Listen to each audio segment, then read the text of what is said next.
दोस्तों, आज राहुल गांधी जी का दिन है, तो क्यों ना पहले उनसे कुछ बात ही कर लें।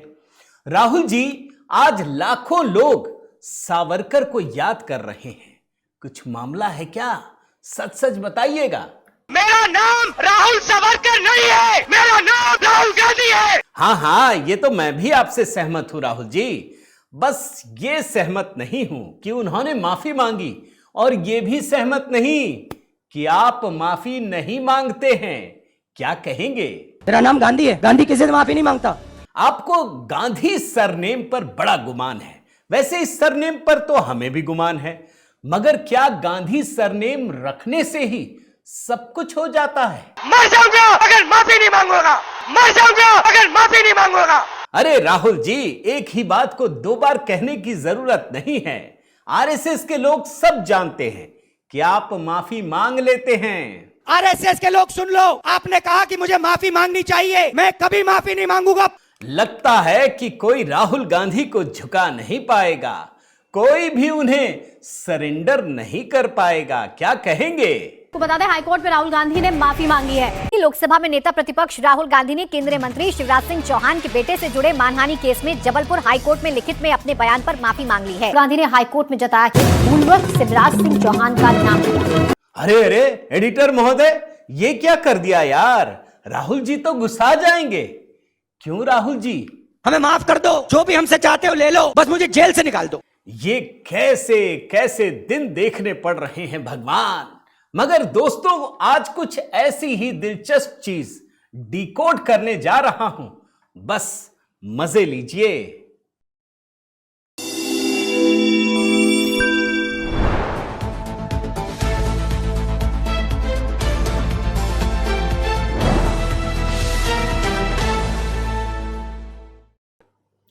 साथियों नमस्कार, मैं हरिश्चंद्र बर्णवाल इस वीडियो में आप सभी का स्वागत करता हूं। दोस्तों, ये ट्रेलर देखकर मजा आया कि नहीं? सच सच बताइएगा। ये कहानी राहुल गांधी की ऐसी है दोस्तों, जिसमें कभी ना कभी ऐसी घटनाएं सामने आ जाती हैं जो भारतीय राजनीति में कुछ नई दिलचस्प चीजें क्रिएट कर देती हैं, मजा लाती हैं।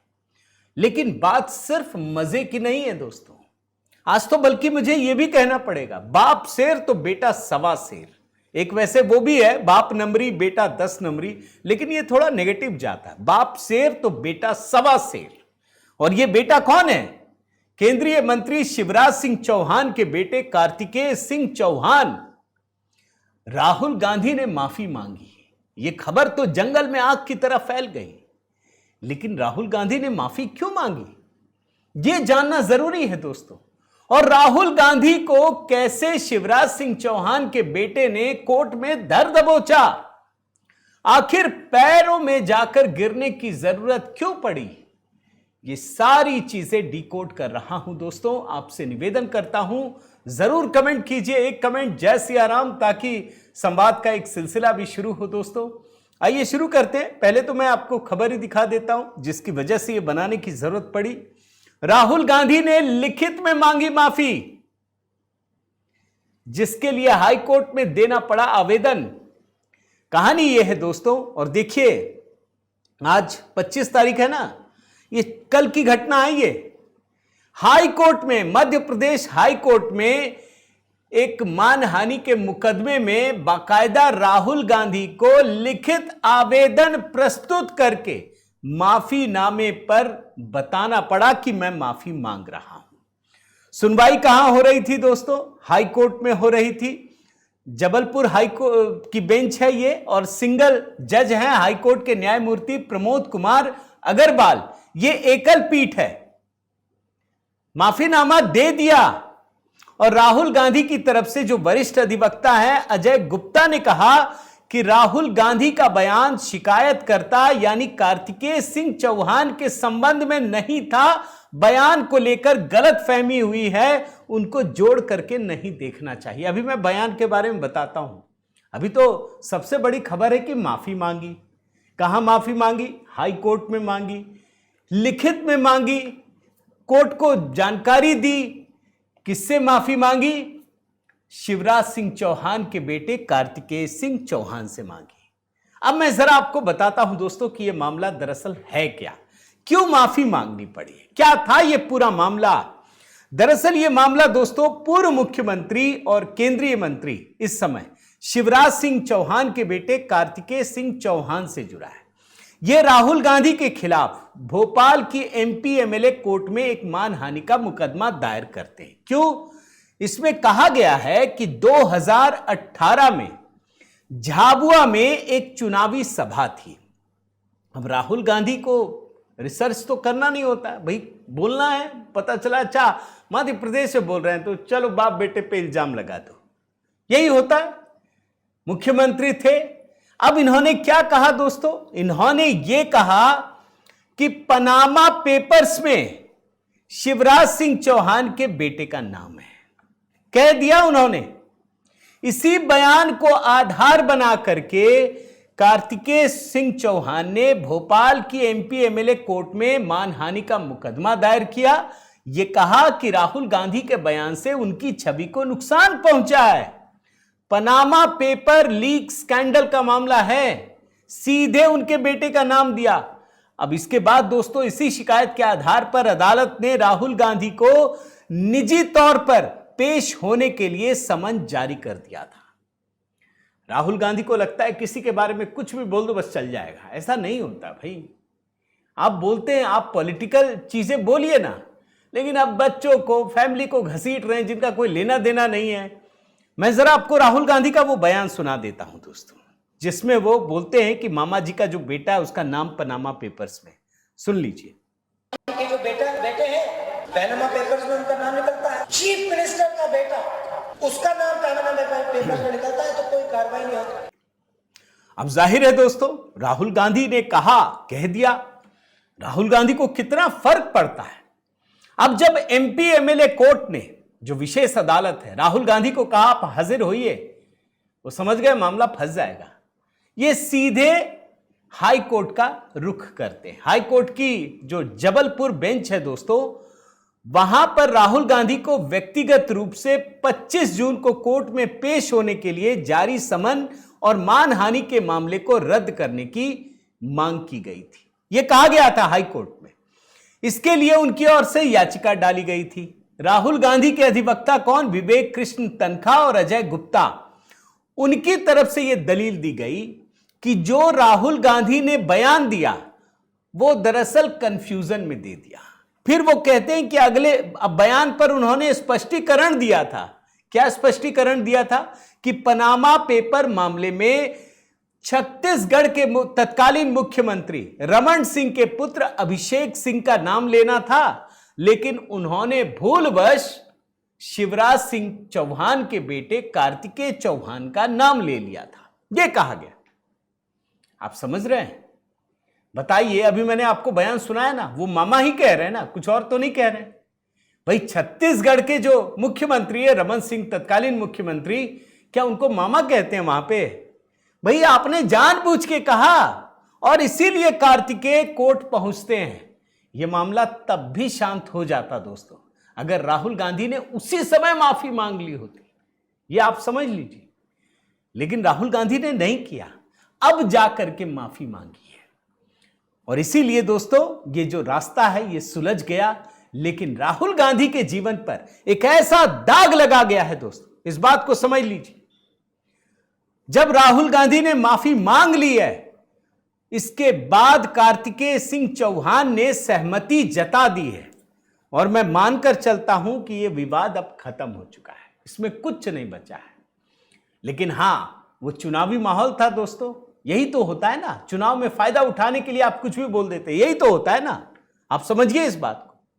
लेकिन इसके बाद की कहानी समझिए। यह तो मामला कल ही आया था ना, आज कैसे पता चला?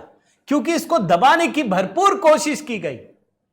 और जो भारतीय जनता पार्टी के एक नेता हैं दोस्तों, राष्ट्रीय भारतीय युवा मोर्चा के राष्ट्रीय सचिव तेजिंदर बग्गा, वो तो एक नई कहानी कह रहे हैं कि राहुल गांधी ने पैर पकड़ के कार्तिकेय सिंह से माफी मांगी है और यह कहा है कि ये दरअसल 8 साल से परेशान थे, कैसे मामला खत्म हो, ये पैर पकड़ रहे थे। जरा मैं इनका ट्वीट दिखाता हूं, देखिए क्या लिखा है। राहुल गांधी ने केंद्रीय मंत्री शिवराज सिंह चौहान जी के बेटे कार्तिकेय सिंह से पैर पकड़कर माफी मांगी, पैर पकड़कर माफी। राहुल गांधी ने कार्तिकेय सिंह पर झूठे आरोप लगाए थे और मानहानि का केस झेल रहे थे। 2018 और 26 से यानी 8 साल से चल रहा था। अब राहुल गांधी को किसी ने कहा होगा भैया जा पैर पकड़ ले, खत्म हो जाएगा मामला, एक कोर्ट कचहरी का मामला भी खत्म। परेशानी तो होती है ना, भले कितना भी पैसा हो। तो पैर पकड़ लिया इन्होंने, मामला खल्लास। लेकिन यह पहला मामला नहीं है दोस्तों, मैं तो आपको कुछ और चीज दिखा देता। कितनी बार माफी मांगेंगे राहुल गांधी? मैंने ट्रेलर क्या दिखाया था? हर बार बोलते हैं ना माफी नहीं मांगूंगा, मैं गांधी हूं, मैं सावरकर नहीं हूं। ये तो माफी ही मांगते हैं। आप भूल तो नहीं गए चौकीदार चोर है वाले मामले में? इसी मामले में 2019 में बिना शर्त लिखित माफी मांगी थी। सुप्रीम कोर्ट में पहले 2 हलफनामे दाखिल किए गए। इनके जो वकील थे अभिषेक मनु सिंघवी खुद देख रहे थे। 2 बार हलफनामा दिया, खेद जताया, खेद है मुझे। बोला खेद क्या है? स्पष्ट रूप से उसके बाद मौखिक रूप से बिना शर्त माफी मांगी नए हलफनामे में। कोई खेद वेद नहीं, सीधा मांगिए माफी, मतलब माफी होनी चाहिए। यह मुद्दा क्या था दोस्तों? राफेल डील को लेकर के सुप्रीम कोर्ट में किसी ने पुनर्विचार याचिका डाली। इन्हीं के इकोसिस्टम ने वो स्वीकार कर ली सुप्रीम कोर्ट ने। कोई बात नहीं, हम फिर सुन लेंगे, बस इतनी सी बात है। राहुल गांधी सिर्फ याचिका स्वीकार होती है, वो कहते हैं कि सुप्रीम कोर्ट ने भी मान लिया कि चौकीदार चोर है। उसके बाद मीनाक्षी लेखी जो भारतीय जनता पार्टी की सांसद भी थी, वो गई है सुप्रीम कोर्ट, एक याचिका डाली। और जब याचिका गई तब सुप्रीम कोर्ट ने पूछा कि क्या भाई ऐसा तो हमने नहीं कहा। उसके बाद जाकर के उनको माफी मांगनी पड़ी थी। यह भी माफी थी। इसके अलावा एक और मामला है दोस्तों, महात्मा गांधी को लेकर के। याद कीजिए, बार बार क्या कहते थे कि आरएसएस हत्यारा है महात्मा गांधी, जहां जाइए वहां कह देते थे। फिर यह मामला आया और सुप्रीम कोर्ट में भी यह मामला पहुंचा। उसके बाद यह सुप्रीम कोर्ट में मानहानि के मामले में मैंने महात्मा गांधी की हत्या के लिए आरएसएस को हत्यारा नहीं कहा था, सिर्फ जुड़े लोगों के लिए कहा था। देख रहे हैं हेडलाइन क्या लिखा है? मैंने आरएसएस को कभी नहीं कहा गांधी का हत्यारा।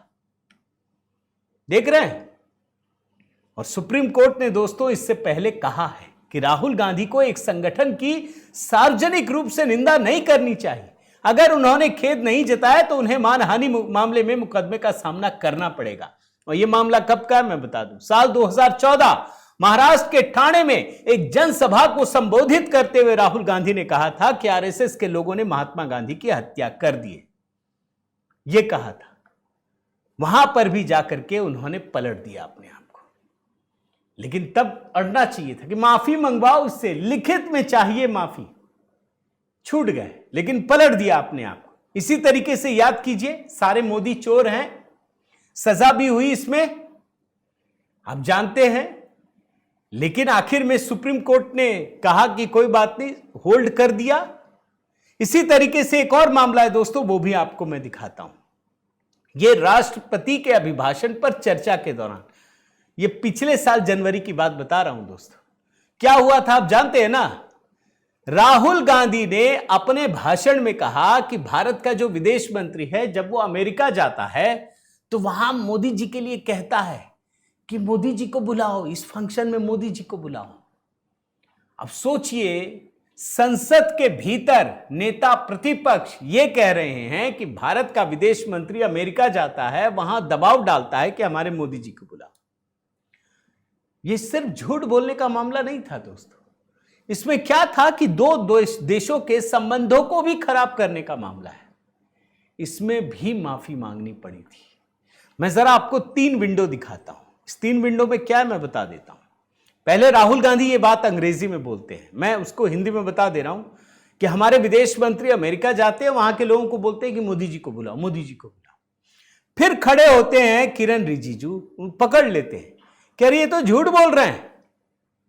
कि कहां से बोल रहे हैं, तथ्य लेकर आइए। राहुल गांधी समझ जाते हैं, फिर वो माफी मांगते हैं। I apologise for disturbing your peace of mind. बोला अरे ये क्या है? बोलता I am sorry, I am sorry. तुरंत माफी मांग ली। देख लीजिए, Our foreign policy would take into account this revolution. When we talk to the United States, we would not send our foreign minister to invite our prime minister to his coronation. We would not send him 3 or 4 times, please invite our prime minister. Because if we had a production system and if we were working on these technologies, the American president would come here and invite the prime minister. Opposition has the information So we would from any official source. He must inform the House. If leader of opposition has the information, please inform the House. Okay. Who has told you that foreign ministers have visited for the purpose which you have mentioned? You must specify it. I'm sorry that disturbed you, that question. I apologize for disturbing your peace of mind. It's okay. I've apologized for disturbing your peace of mind. I'm sorry. वैसे एक बात और बताता हूं दोस्तों, राहुल गांधी को आज एक और झटका लगा और बहुत बड़ा झटका लगा है। किसमें लगा है? राफेल में लगा है। पहले तो सुप्रीम कोर्ट में माफी मांगी। जब ऑपरेशन सिंदूर चल रहा था उस समय राफेल का बहुत ही शानदार इस्तेमाल किया गया। अब राहुल गांधी उसमें झूठ बोलने लगे। कितने राफेल गिरे? अब आज क्या हुआ है दोस्तों, जो राहुल गांधी दुष्प्रचार कर रहे थे ना, भारतीय वायुसेना ने एक टेंडर निकाला है और जैसे ही इस टेंडर की जानकारी मिली, पता चला कि राहुल गांधी तो वास्तव में झूठ बोल रहे थे और बड़ा झूठ बोल रहे थे। यह मामला क्या है दोस्तों, आप समझिए। राहुल गांधी लगातार पूछ रहे थे ना कितने राफेल गिरे। वायुसेना ने क्या किया है दोस्तों, वायुसेना ने अपने सभी राफेल लड़ाकू विमानों के लिए एक अंतरिम ब्रिज सपोर्ट पैकेज से जुड़ा एक टेंडर जारी किया है और ये एक सरकारी दस्तावेज है। इसमें यह कहा गया है, इसमें लिखा गया है कि ऑपरेशंस मतलब जो हमारे पास 36 लड़ाकू विमान हैं उसके रख रखाव के लिए ब्रिज सपोर्ट की जरूरत है 5 महीनों की अवधि के लिए। उसमें सारी जानकारी दी गई है कि हमारे पास 36 राफेल विमान हैं, कितने घंटे की उड़ान होती है, कैसे चलता है, क्या काम होता है, और उसमें आप टेंडर दीजिए, भरिए कि आप क्या करेंगे। अब एक सवाल सोचिए कि भारत के पास 36 राफेल लड़ाकू विमान आए हैं। अगर राफेल विमान गिर गए होते, नष्ट हो गया होता, तो क्या उसके रखरखाव के लिए टेंडर जारी किया गया होता? सोचिए, इसको पाकिस्तान से समझिए कि हमने दावा किया ना कि पाकिस्तान के सारे जो मेजर एयरबेस है सबको हमने खराब कर दिया, उड़ा दिया।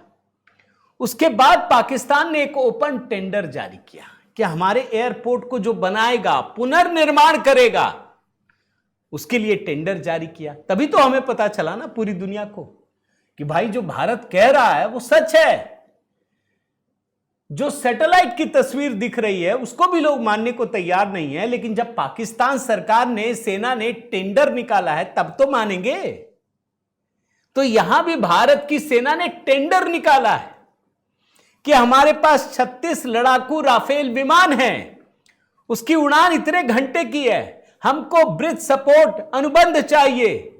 टेंडर निकाला है। अगर मान लीजिए एक खराब हो जाए तो 35 का ही निकलेगा ना, 36 का तो नहीं निकलेगा। आप सोचिए ना। और इसीलिए यह मुद्दा आज बड़ा हो गया कि राहुल गांधी दरअसल झूठ बोल रहे थे, पाकिस्तान की जुबान में बोल रहे थे, पाकिस्तान के प्रोपेगेंडा में शामिल थे, और पाकिस्तान जो सबूत मांग रहा था वो राहुल गांधी भी मांग रहे थे। मैं आपको वो ट्वीट का हिस्सा दिखा देता हूं दोस्तों। इसको जब आप देख लेंगे तब आपको समझ में आएगा कि राहुल गांधी दरअसल कर क्या रहे थे। राहुल गांधी का ये ट्वीट है दोस्तों, 19 मई 2025, पिछले साल का है। क्या लिखा है देखिए, दो ट्वीट है। Informing Pakistan at the start of our attack was a crime. फिर आगे ऊपर वाला देखिए कि so I ask again, how many Indian aircraft did we lose because Pakistan knew. विदेश मंत्री जयशंकर चुप हैं और ये चुप्पी बहुत कुछ कह रही है। ये चुप्पी गंभीर सवाल उठा रही है। इसलिए मैं फिर से पूछूंगा, पाकिस्तान को कैसे पता चला कि हमने कितने विमान खोए? ये सिर्फ एक गलती नहीं थी, ये एक अपराध था। देश को सच जानने का हक है। और इससे पहले दोस्तों राहुल गांधी ने एक निजी न्यूज चैनल का वीडियो शेयर करते हुए कहा था कि हमारे हमले की शुरुआत में पाकिस्तान को सूचित करना अपराध था। विदेश मंत्री ने सार्वजनिक रूप से स्वीकार किया है कि भारत सरकार ने ऐसा किया है। फिर राहुल गांधी लिखते हैं कि इसे किसने अधिकृत किया और इसके परिणाम स्वरूप हमारी वायुसेना ने कितने विमान खो दिए। आप सोचिए भाई, सर्जिकल स्ट्राइक, एयर स्ट्राइक किया भारत ने, तो वो तो बताया नहीं, पहले मार दिया, ठोक दिया, फिर बाहर आए। अब राहुल गांधी कहने लगे नहीं भैया कैसे पता चलेगा।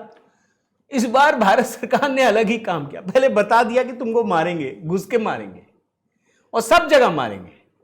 अब राहुल गांधी कह रहे बता दिया आपने, तो भैया सबूत तो नहीं चाहिए ना अब।